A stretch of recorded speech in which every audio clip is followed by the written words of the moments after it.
Right, apologies there. My connection went. I had to do part two.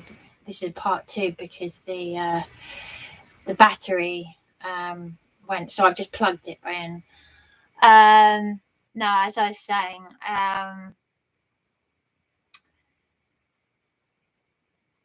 saying, follow on from. Yeah, but I was talking about Adamant and how he got into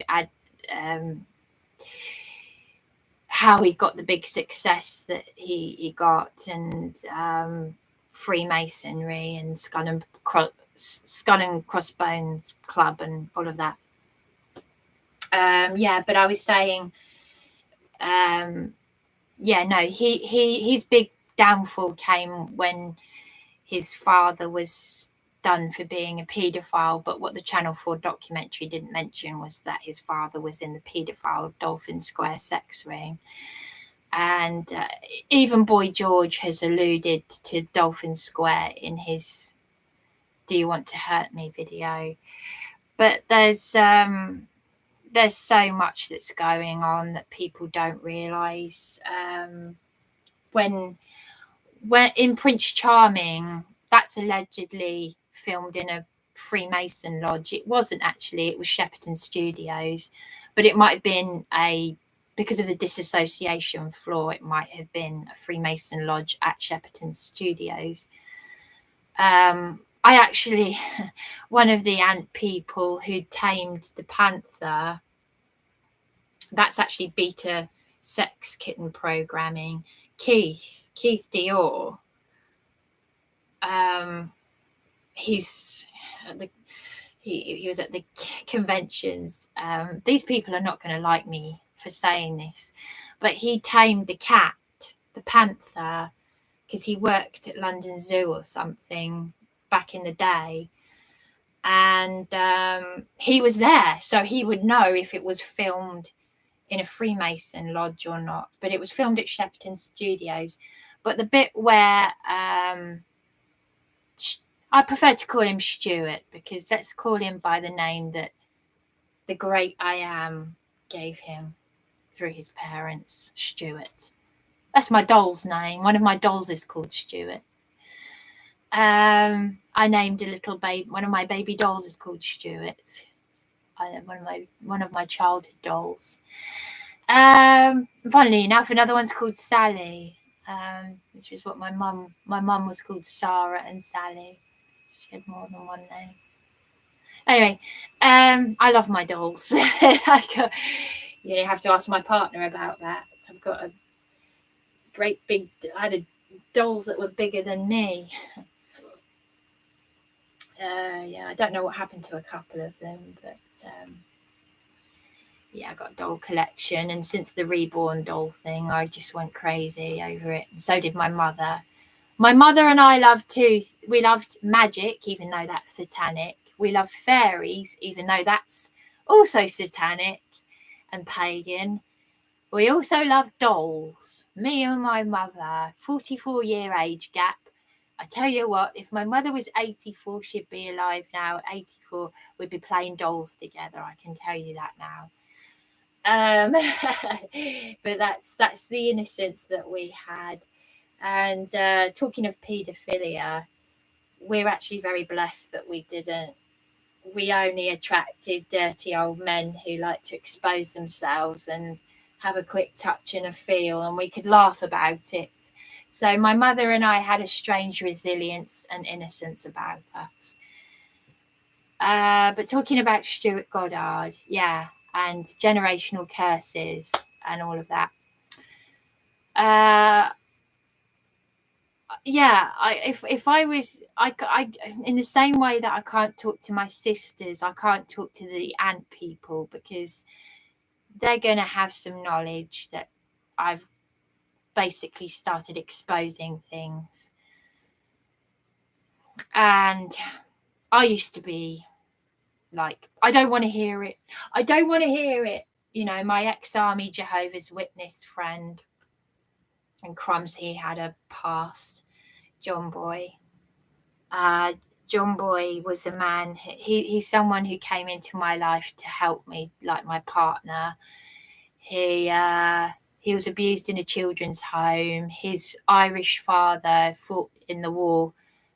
It wasn't a war; it was a conflict in Ireland. And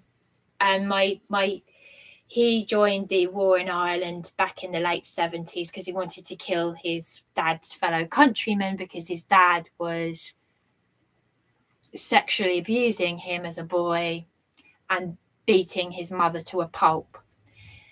And don't have a go at me if you're Irish. I've got Irish blood in me anyway, so you can't. Haha. On my father's side, and my father had violence on his father beat him, and so maybe there is I think with the Irish there's something going on there. But my late mother was engaged to I don't want to paint my mother in a, it was a sign of the times. So back in those days you could be engaged more than once, and my mother was engaged to many. My middle sister and I shared information with each other that we didn't know about our mother. She told my middle sister told me that my mother had been engaged to an American airman. I told her that she'd been engaged to an Irish drinker, but she called off the engagement because someone said, "Oh, you want to be careful of Irish drinking men, because there's a bit of a sort of a thing." And John Boy confirmed this for me. John Boy is a very, very rough boy. Well, he's not a boy. He'd be about 64 now. But I have met, there's so much that's coming out about adult social services. I was spared all of that as a child. I've never taken drugs. I've never drunk. Well, I've tried cigarettes, and I've tried a bit of alcohol and that, but I don't drink, smoke, take drugs. I wouldn't know I wouldn't know an illegal drug from ibuprofen. That's how sheltered a life I've had. But I've been spared the children's home stuff because as a baby, my mother had passed before me. She had an illegal abortion 24 years before I was born. She met my father at sea. They got married very quickly. There was violence, and I was just a baby, but I absorbed an awful lot, which is why I am the way I am. It's not my fault. And this is what I've had to deprogram out of my system, along with all the pagan and the satanic stuff and the generational curses. In the name of Abba Yahweh, I am cleansed of all of that. And I want to, you see where I'm going with this. So I can tell you though, John Boy, before my partner, he came in and he helped me. And yes, I do believe his tears. My childhood best friend from primary school, my savvy childhood best friend. Chloe, I don't know what I would have done without her. I've had such a funny sort of life. It's been innocent and naughty as well. My childhood best friend was so savvy. She was an atheist, 8 or 9 years old, and she brought pornographic pictures into our Catholic school, and we got into trouble with the headmaster, me and Chloe. And the funny thing is, she said in the playground that our Saviour wasn't crucified, he was impaled. My life this is how weird my life has been. There's so many extremes, but it's neither here nor there. It's a bit here and a bit there, and I'm neither one thing or the other. But John Boy, Chloe's mother, I bumped into her just over a decade ago, and she said, he could be lying to you. You know, she's very no nonsense and atheist. Oh, you don't want to get involved with religion and all of that. I'm not involved with religion. Religion is the words of man. And John Boy, but this is before I knew that the Jehovah's Witnesses are satanic and Masonic.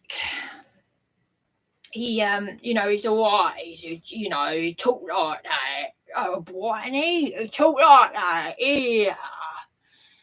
Oh, boy. And he brought out the naughty side in me as well. He brought out the cheeky.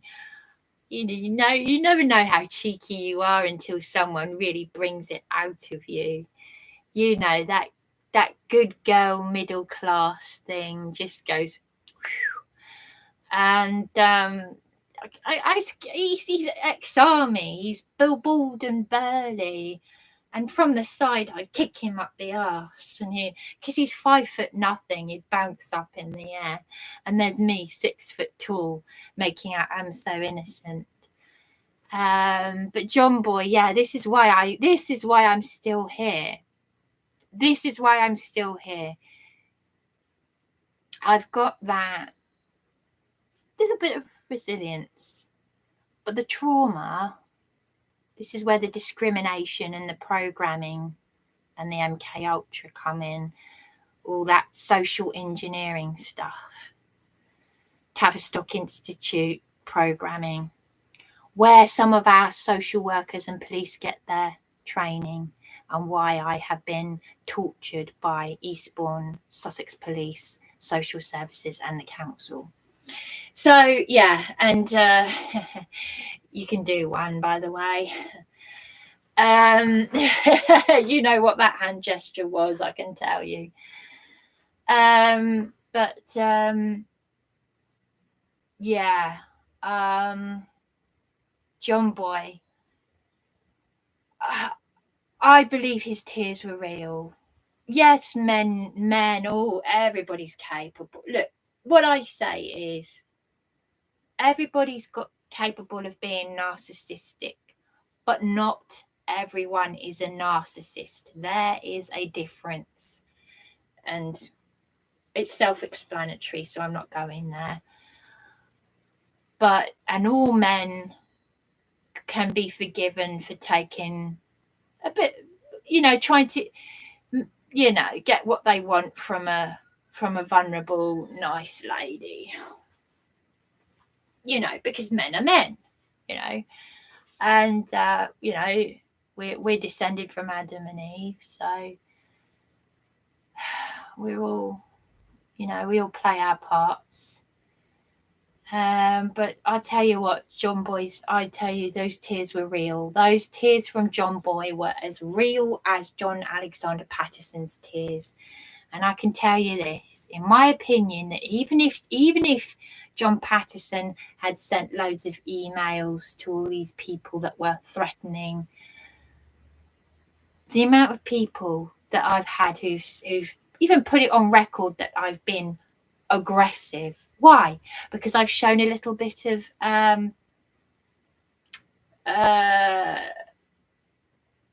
frustration or disdain at how I've been treated, and they write the most disparaging, slanderous statements. I tell you what, even if John Alexander Patterson had been threatening, I believe, in my personal experience, that just like John Boy, he had a heart to do the right thing. And people come in, they take advantage, they spleen information from you. You've got to test the spirit every time, even if they use the great I Am's name, Yahweh. And this is why these people, they know I'm intelligent. These covert narcissists, they know I've got this knowledge. They've listened to me. They know about me before I even know them. And I test their spirit, and I treat everyone the same. I give people a chance, even if I don't trust them in the first place. I give them a chance to prove to me whether they can be trusted or not. And if they let me down, They do. People are very quick to show their true colours, and then they say, oh, leave it in the past, don't have it. No. The one thing about me, I might be extremely vulnerable, but I'm not stupid. And you can use a phrase like that isn't biblical, like hell hath no fury, like a woman scorned. You can use any phrase you like. I tell you what though, I've attracted people like John. You when you're looking for something in your heart spiritually, and you're someone who really wants the truth, you're going to meet those people in life. You're going to go on this journey, and I've gone on that journey. This is from day one of my life. My mother said that when she was giving birth to me, I wasn't like other newborn babies. And I don't mean to sound like neurotic here, but she said I was looking all around the room. And my mother's best friend's husband, Jack, who actually got an honour of some sort from the Queen Mother for his services, he used to pick up what they call one-unders, bodies on train tracks. He picked up body parts of a 4-year-old boy and even picked up part of the face of a 4-year-old boy. How was he able to do that? Because living in South London during the war, he witnessed, according to my mother, a bomb went off. There had been an old man walking his dog, and a bomb went off, and all that was left was the head of the dog, and the man had gone. And that obviously, as a boy during the war, affected him. And then he was able to do the job of, because someone's got to do it, picking up the bodies from Beachy Head. I mean, Chris, there's a guy in the town called Chris. I've fallen out with him. I won't go there. But his brother picks up bodies from Beachy Head. Well, I've often wondered to myself, is it going to be me? Is it going to be me? I'm stupid. I'm staying away from Beachy Head, and even though a few weeks ago I went up there, I got soaked through to the skin from the rain. It's an ongoing thing, suicide ideation. But anyway, what I'm talking about right now is an ongoing, excuse me. And Jack, my mother's the man I was just talking about, my mother's best friend's husband, I think he's got dementia now or something, or Alzheimer's or something. I want to have contact with my mother's best friend before it's too late, because they're in their old age now. But Jack held me when I was a few days old, and apparently said, "You've been here before, haven't you?" Because I was just looking all around. I've always had that sort of heightened awareness, but it's not just the trauma of what happened with my parents' violence, because my mother said that as she was giving birth to me, I was looking around. She said I wasn't like other newborn babies that are all shriveled up. That could also be, though, the fact, and I don't mean this, I'm not saying this to upset my mother who's no longer here. Because the thing is, all the trauma was normalized. And the thing is, in scripture, they're using, I believe that I maybe I shouldn't say this publicly, but I believe that I am carrying these generational curses and my mother's illegal abortion. Because the thing is, abortion is now, I don't know how long this has been going on for, but abortion has been used by the elite as a form of satanic baby sacrifice. Now, I actually had a nightmare as a 5 or 6 year old about, God, it's all coming out. I had a nightmare about a newborn baby being sacrificed in a hospital.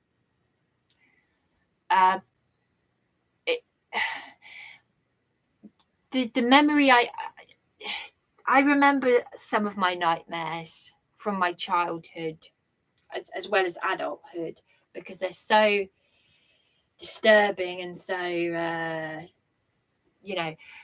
that I didn't know what Satanism was when I was a child. I just remember the nightmare that I had. I was no more than 6 years old when I had this nightmare. And it was a newborn baby. It was in a hospital. I didn't see it being killed. It was dark. And there was like a lightning, thunder. They were summoning up spirits. They were doing something demonic. And there was this newborn baby that was crying. And the weird thing about this nightmare was I feel weird saying this, but the person that was doing the ritual, the main ritual, was holding a ketchup bottle, and they squeezed ketchup onto the baby and it looked like blood, but it wasn't. It was a ketchup bottle. You know how weird nightmares are when you're a child, but it really frightened me. It disturbed me, and I thought, what the hell was that? And of course, that's before I knew what Satanism was. I didn't know what Satanism was when I was 6.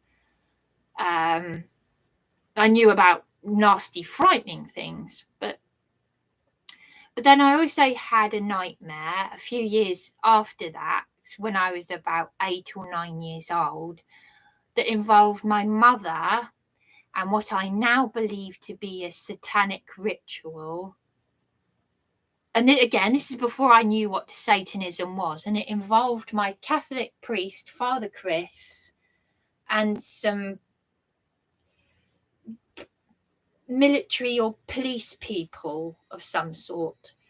And it was underneath the Catholic Church. It was underground.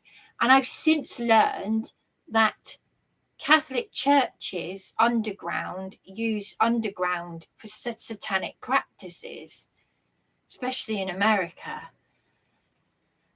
And my mother was naked, and they put a robe around her. And I was so disturbed, like, why the hell have I had this nightmare? And I was at my Catholic primary school. And you know how it is when you're 8 years old, you're sitting with all the children. And I said to the children, rather foolishly, I said, I had a nightmare that my mother was naked. So, of course, the children laughed. And then I sat there, and then I burst into tears. And they were like, what's wrong with her? And then my teacher, Mrs. Reynolds, called me up because I was crying. And she said, come on.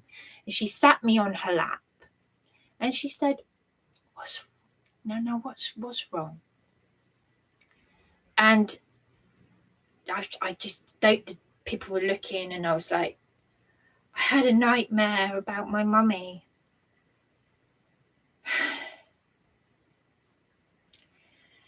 I didn't say that she was naked. I didn't describe it. I just said I had a nightmare about my mummy. And the teacher was like, oh, I know nightmares can be disturbing. And she'd never sat me on her lap before. And it was nice that she did that. She was an older teacher.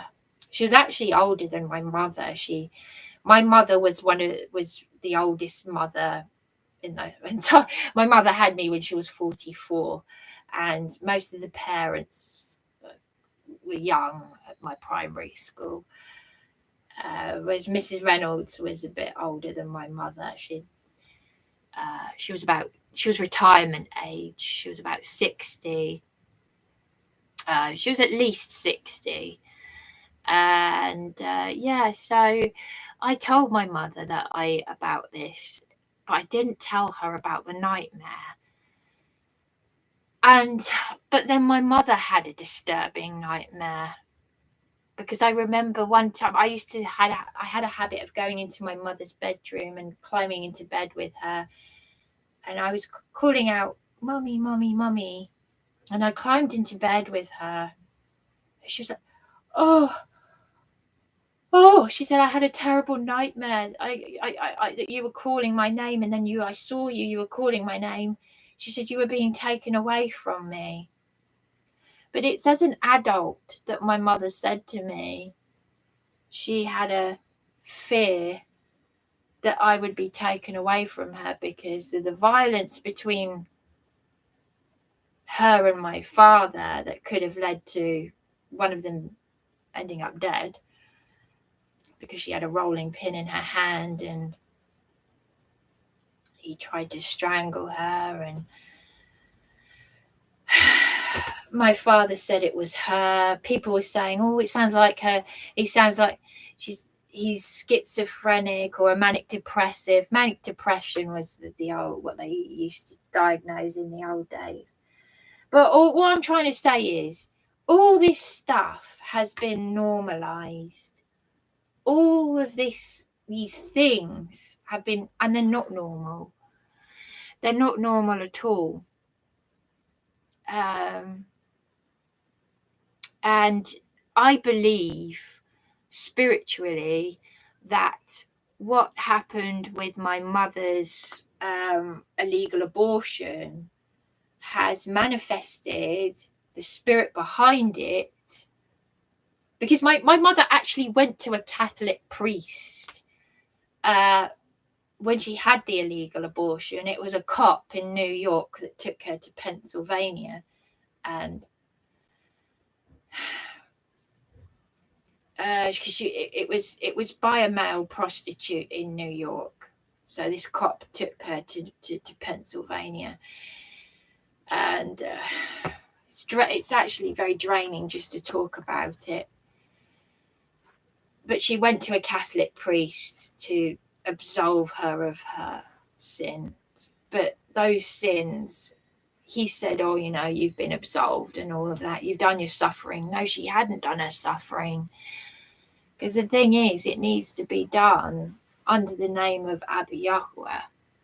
Because I am carrying those generational curses. If I was to have a baby and I was not to rebuke all of this, I would be passing it on to the next generation. If I had a baby, I would be passing on those curses.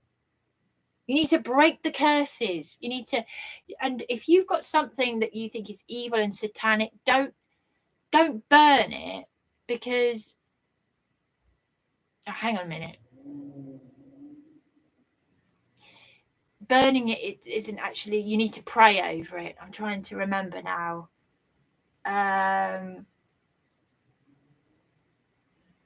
Yeah, I think you're not meant to burn something.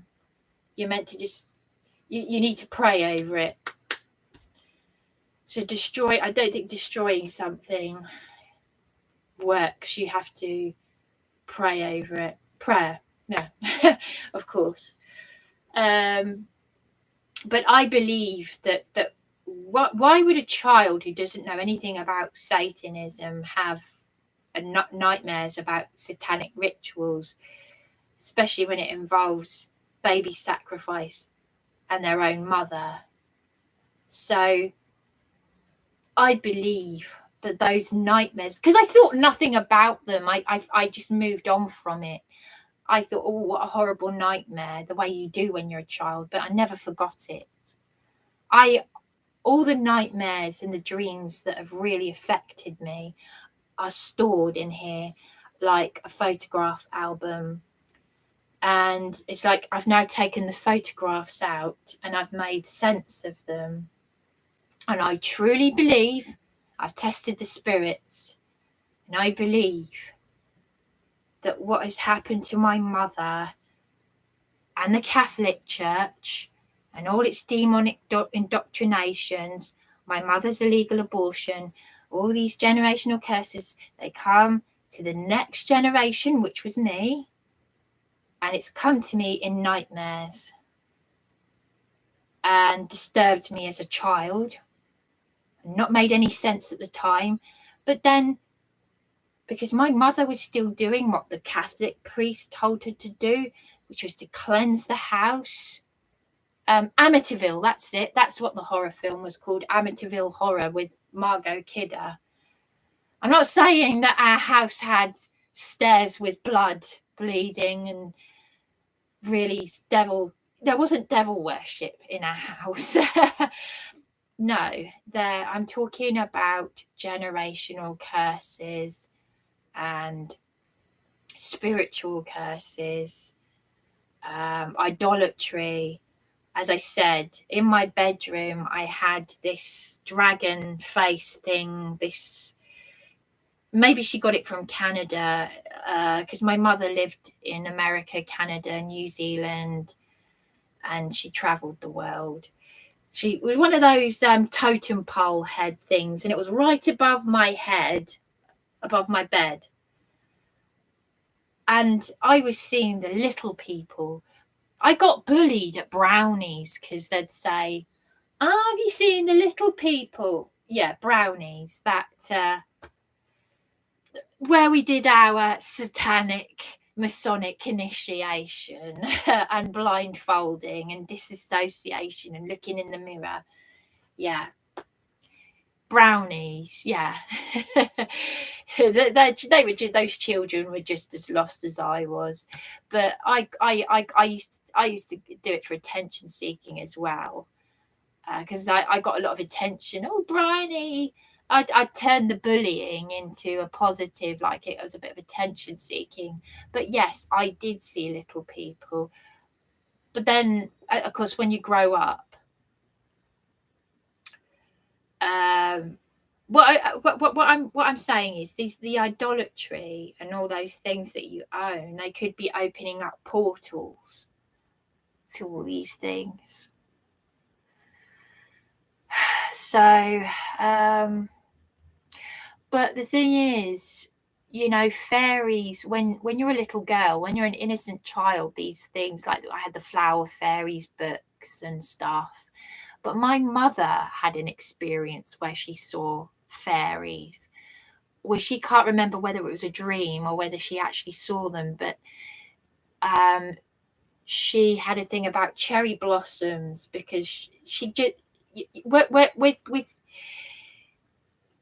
I think, you know, one has to remember my mother lived through a World War II and she was adopted.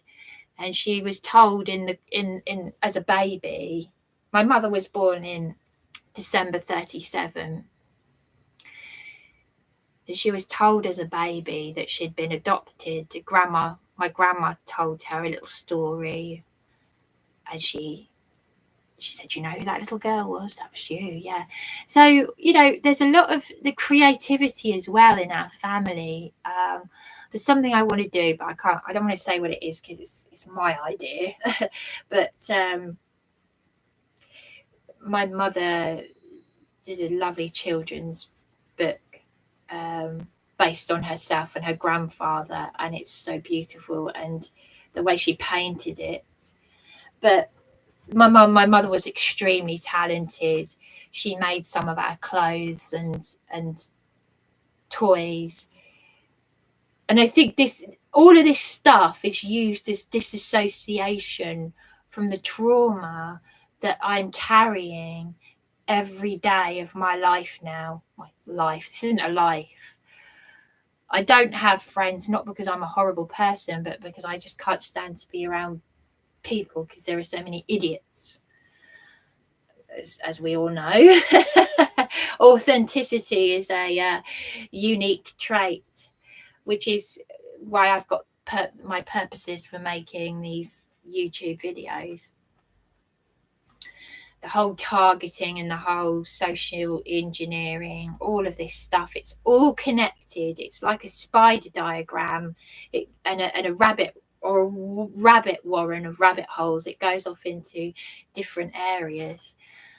But I couldn't write a book because, as you can see, I'm quite scatty. I go off on one tangent and I just can't stick to the point because it's just, it's so fascinating. It's you know, that's why I lived it. That's why I have an NHS. It's on the NHS website. My mental health problem, a severe disability that wasn't a severe disability to begin with, hoarding and clutter. After my mother died and I had an early midlife crisis in my 30s and no one was helping me because they're too busy protecting criminals, I'm living in hoarding and clutter, and it's just, you know, it's everything's just you know. But I can't even look at the text messages from my sisters. I haven't even opened them. I'm just like, it's all or nothing. So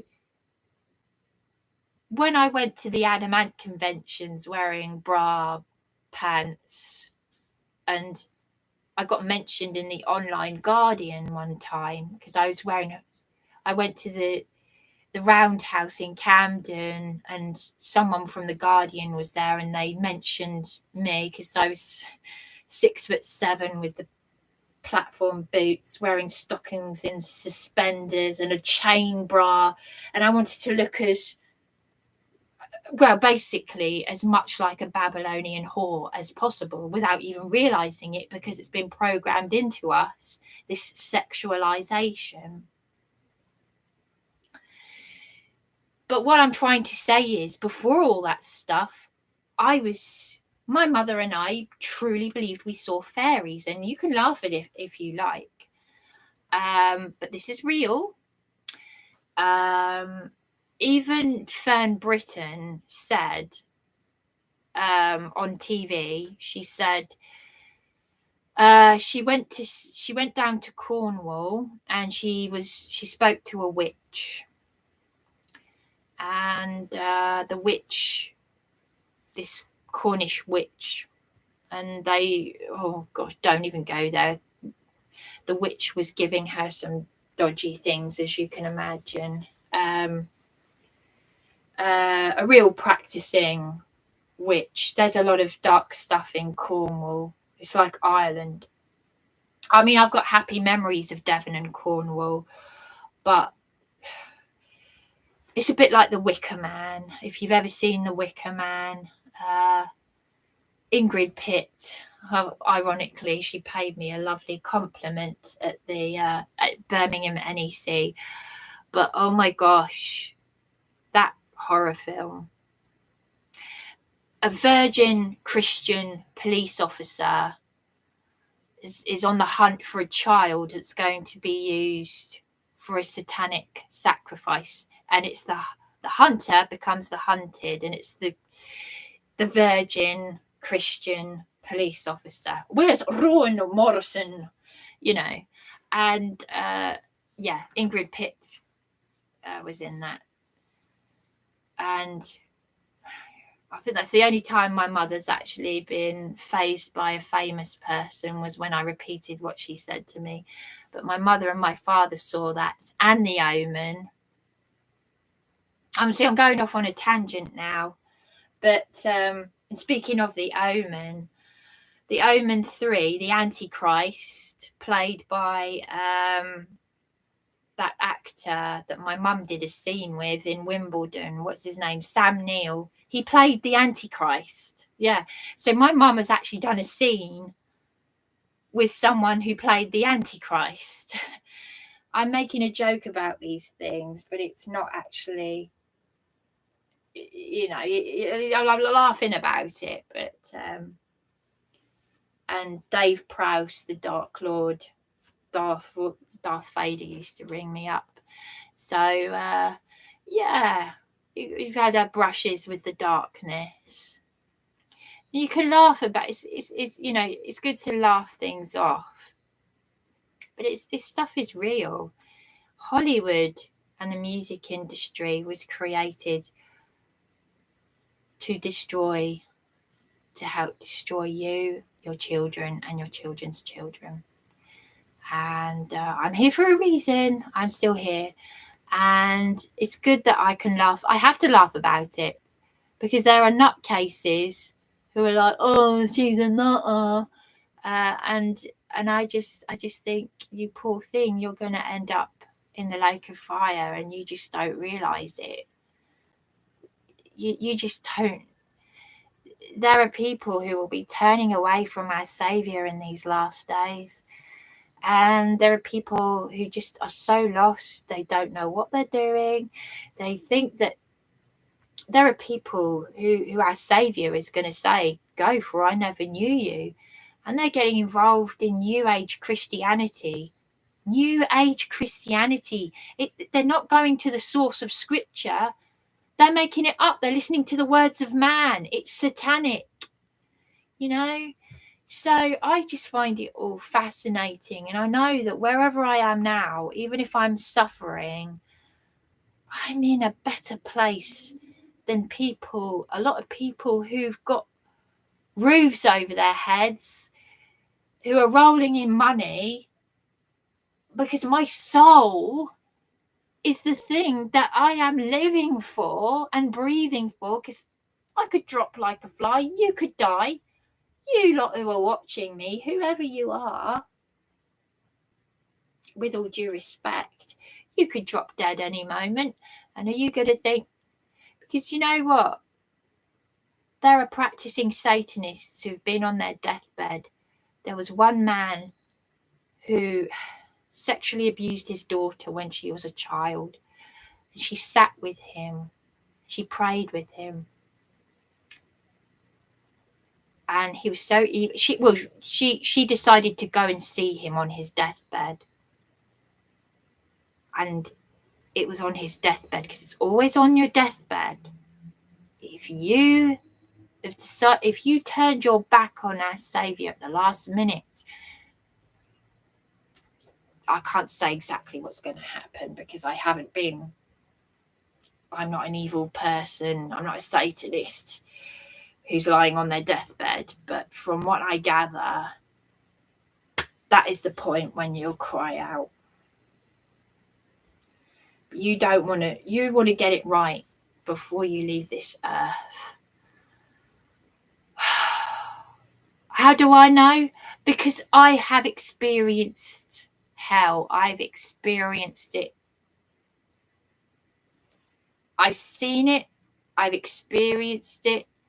You don't want to go there. You do not want. You want to save your souls.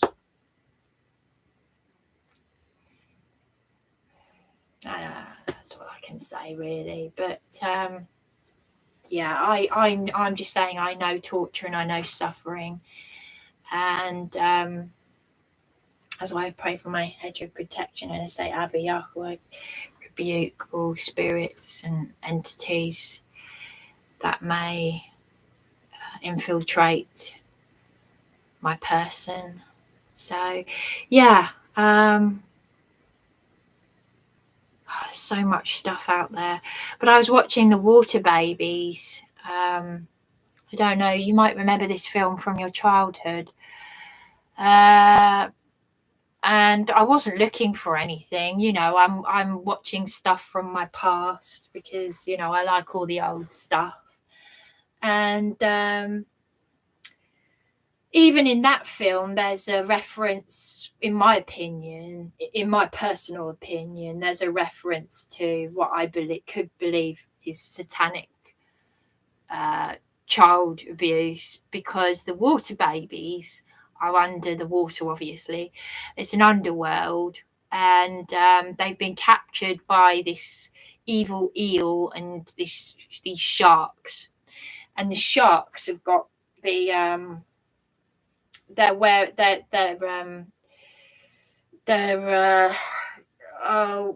wearing the skull and crossbone, and they've got their swords and things, and they're like, what do you call it? I was no good asking me. But they're in charge of the children, and there's the disassociation floor. And the children, the Water Babies, have been basically imprisoned in the Masonic underground dungeon, the bars, as their slaves. So it's all there, you know, the skull and crossbones, Freemasonry. You just look up the history of the skull and crossbones. And as I said, this is how Stuart Goddard, with his MK Ultra programming. I mean, even in the Prince Charming video with the Masonic Lodge, there's a bit where Stuart Adam, he asked to do this, to smash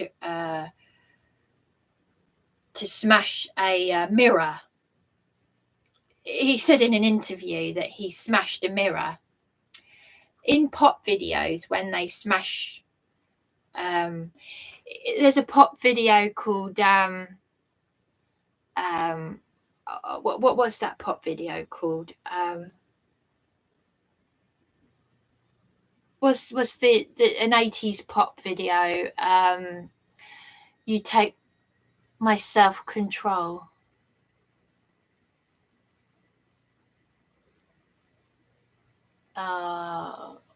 I don't know, but she's got her handler in it, and they've got the face masks on, and she the little girl who smashes the mirror and then sees herself as an old lady. Or is it an old lady who smashes the mirror and sees herself as a little girl? It's something to do with breaking free from the programming. Oh, I'm no good at putting things into words.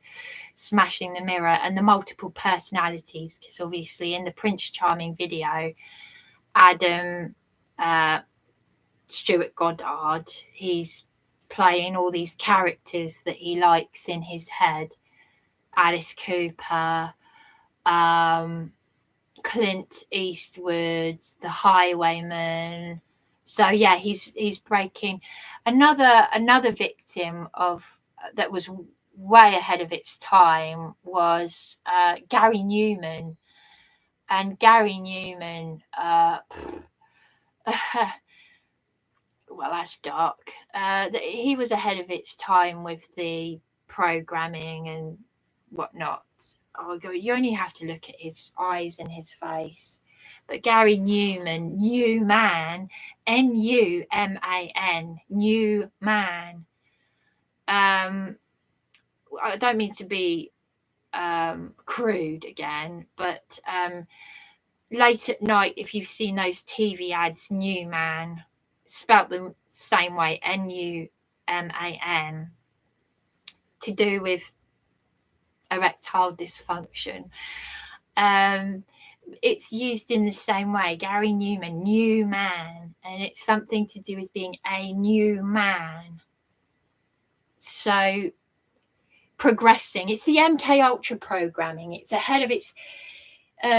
Gary Newman was ahead of his time with all of that, but Adam Ant, yeah, he's got the multiple personalities in the MK Ultra. But what I'm trying to say is, just going back to what I'm saying about, so I've moved on from Adam Ant. What I'm talking about now is every time I watch something, like, as I said, the water babies. And another example would be, I'm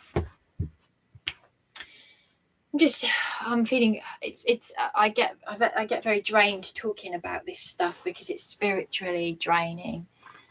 I mean, I'm struggling at a basic level every day. I walked around like a Victorian lady for so long. I'd sit in the church, even after my mother died, I would go into the church wearing a pretty dress. And I don't mean that in a big-headed way, but I would try and look glamorous. And you know how it is in a church in England. Oh, come on, we're on British time. No offence to what's his name, the Reverend. Forgotten what his name is now. But it's like, you know, drink your cup of tea, we'll pray for you, now come on, piss off, you know. People judge you from the outside in, and they have absolutely not a Scooby about what's going on, and that's what this is all about. Oh God, I just want to get this out. But you know, even my partner and I, we would notice things at the same time. Like we watched a fitness thing where they were trying to sell one of those gymnasium thing. What do you call those things? The cycle. What do you call them? Not the treadmill, the cycle thing. And the way it was positioned, the front of the gymnasium cycle thing had this thing at the front and a dot inside, and it looked like an eye. I mean, I stupidly paid for a few nights in the Grand Hotel last year. Throughout all the chaos, I was going from hotel to hotel, and that is obviously a very expensive hotel. All throughout all the chaos, I had the police called because what was going on between me and my partner, and the ongoing stress. See, the police get involved in everything now. But I noticed from the window looking down, the pond had an eye. I said, oh, look, there's an eye. The Eye of Horus or whatever.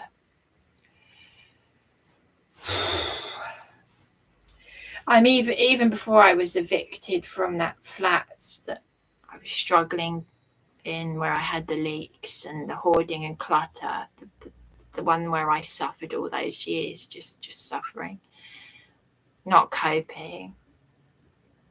I found a mug. Someone had thrown a mug out in the backyard, and it had the Illuminati eye. Someone had just thrown it in there. It had all the symbology on it. Don't know where that came from, but there's a stronghold for Freemasonry in Eastbourne. But another example I wanted to give was St. Trinian's.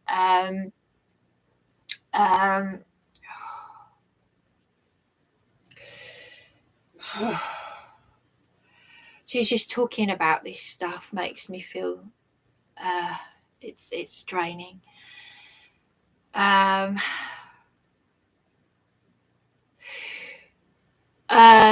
Alistair Sim as Miss Fritton in St. Trinian's.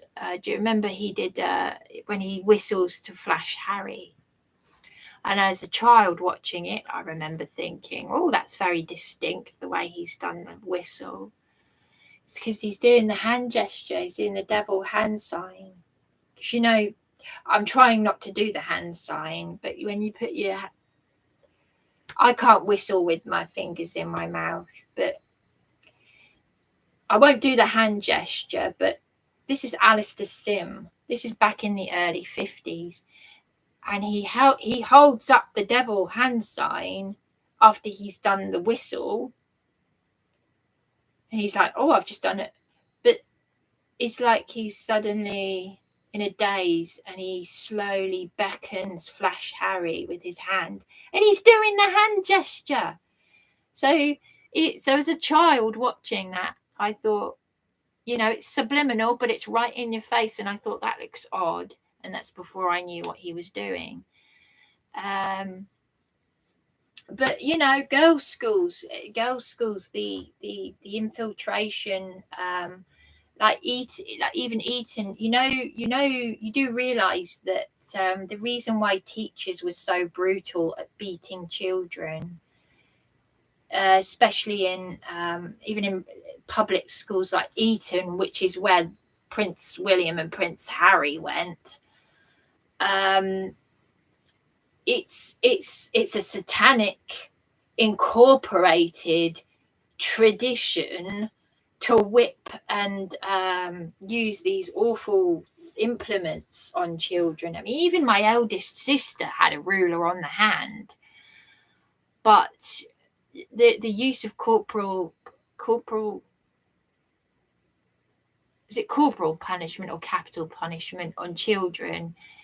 One of those words means execution. But using this stuff on children was only abolished into, did they say, the late 90s? I thought it was the 80s. They should bring it back, really, but and only use it on the really nasty ones.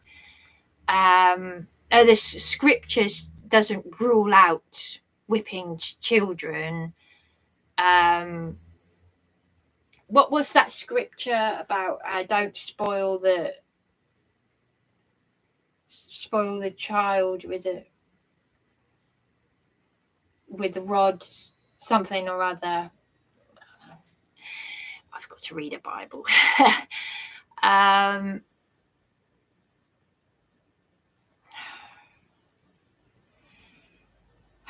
But yeah, my mother went to an all-girls school, and she said it was like St. Trinians. They wore the straw hats and all of that. But there was something I was going to say about John Boy. The ex-army Jehovah's Witness, he was abused by his father, but when he went into the children's home, he got it just as bad there. So he had the sexual abuse, the physical abuse. He was raped. And they used to play this story time. This is back in the 60s. He said, I remember lying there and hearing the tune. But I know someone who went to Moira House, a famous girls' school in Eastbourne, here in Eastbourne. And even she said that they did this ritual where on your first night in the board, this is boarding. My mother didn't board, thank goodness, otherwise they might have done this to her as well. But they'd get them to strip naked the child. They get them to strip naked in front of everyone. Did they throw a bucket? I can't remember if she said they threw a bucket of water over her or something, but it was just a way to traumatize, but also initiate them into it. And she said, you just go into your bed and cry, and that's it. And they got all these children, the newcomers, to do that, to line up, strip them naked, go onto your bed's over there, go and cry on your bed, that's it. And I said, that's terrible. Well, it's the way it was. So, but all this Satanism and occultic stuff, it's infiltrated. But now they're saying it's infiltrated every institution. So that's why I'm hearing endless stories from people.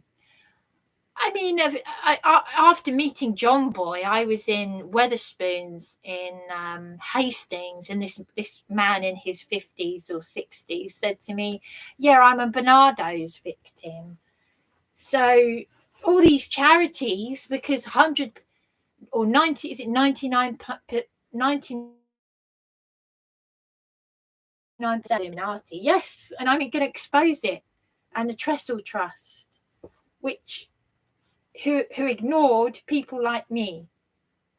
And I've got something to say about Tina Chave and Dan from Police Abusing Powers, but I think I should save that for later.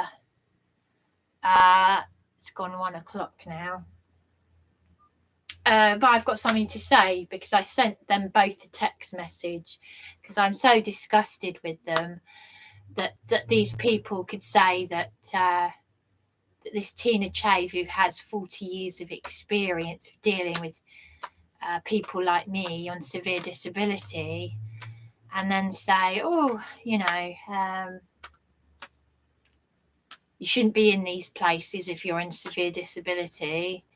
And because I had a phone call with my GP and I told him about this person who has, as you can see in the evidence, who's recently been mentioned as having mugged the elderly with her mother, and 2 years before being placed with me, she did the same.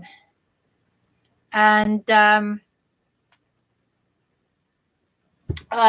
sorry, I didn't realize what the time was. So yeah, and yet, so this is Tina Che from the Independent Advice Network, and they've emailed me. I haven't opened the email, but it's a warning. How dare they? So I will press for this, because Dan's channel should be taken down. Police abusing powers, because they're abusing the vulnerable, and I'm not having it. Not for me on my watch. No way. No way. So I'm not going to read any troll comments anymore. Because these people are demented and lost, and one of them, I'm not going to even say her name, but she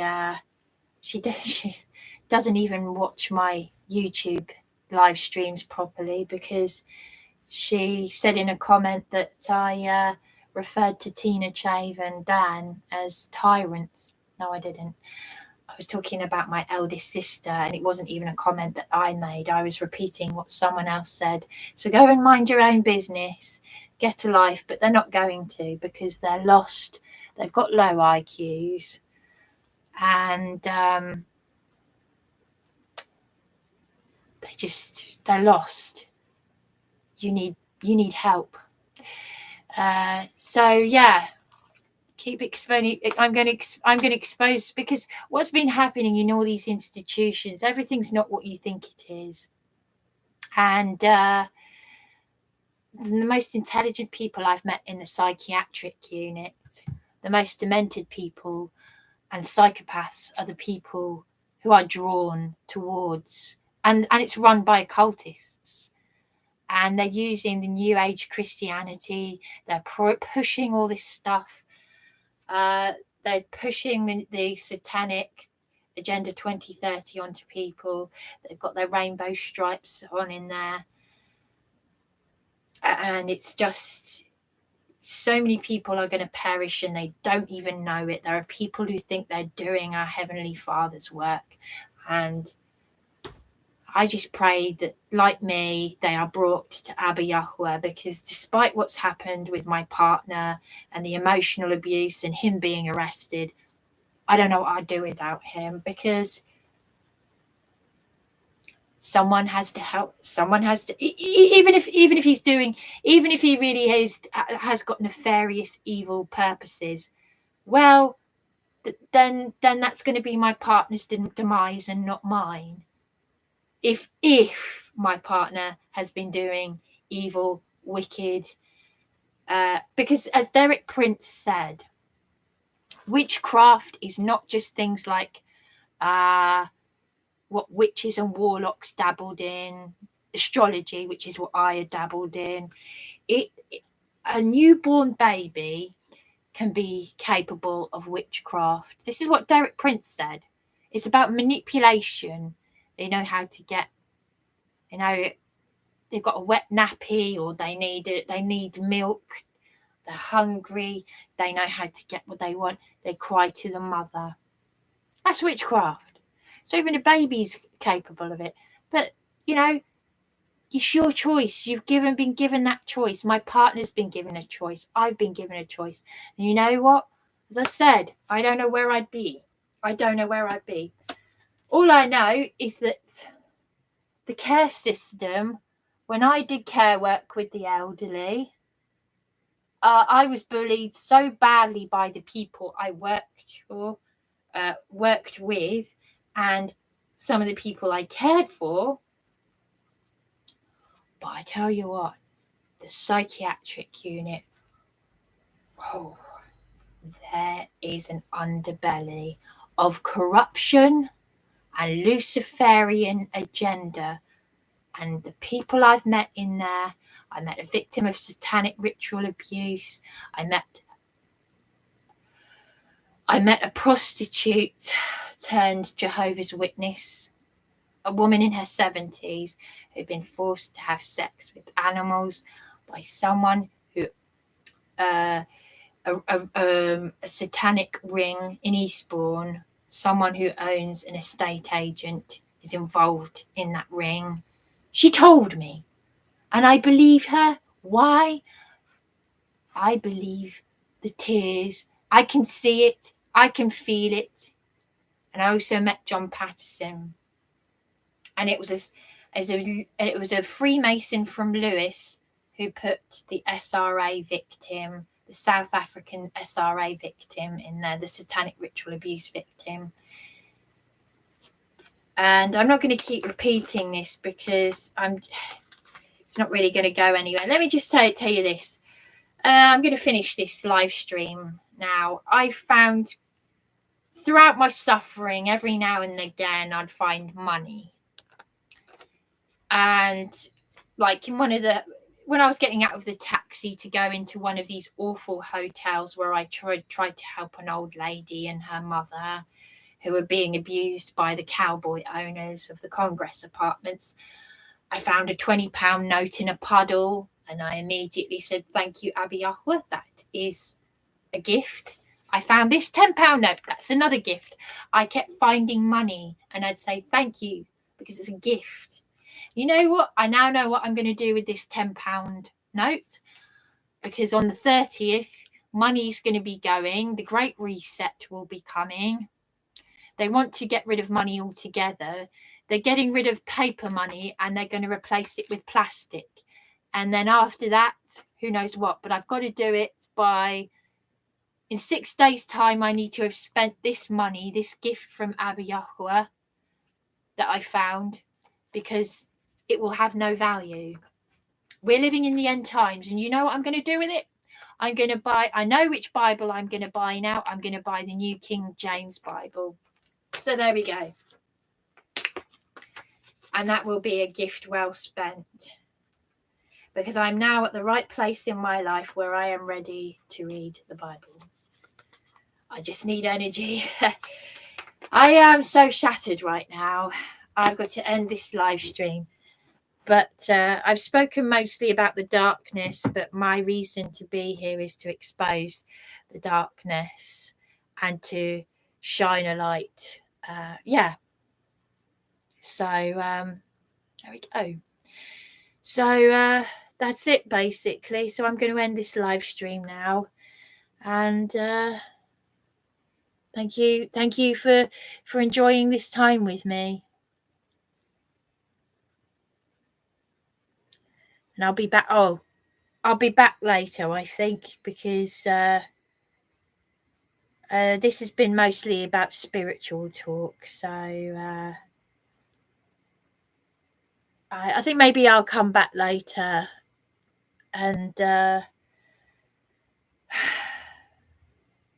I still haven't opened the message from my second cousin, but this has been mostly a talk about part 1 and part 2 of my Shalom Shabbat. Has been just to explain, it's been a talk about mostly exposing the darkness, and I mean, I know this is everything I've just said. Really, I should put it in a different YouTube channel, because this YouTube channel is just mostly it's about corruption as a vulnerable person with mental health issues, whereas everything I've talked about is about exposing the darkness, the occult, generational curses and demonic practice and all of that, because that it is such a minefield. So but anyway, I'll leave it at that. So I'll bid you good day and Shalom, Shabbat, Yahweh, and keep exposing the darkness and bring others into the light, and do it by the blood of Yeshua HaMashiach on this day of rest, because today is the day of rest. That's how it should be anyway. Amen.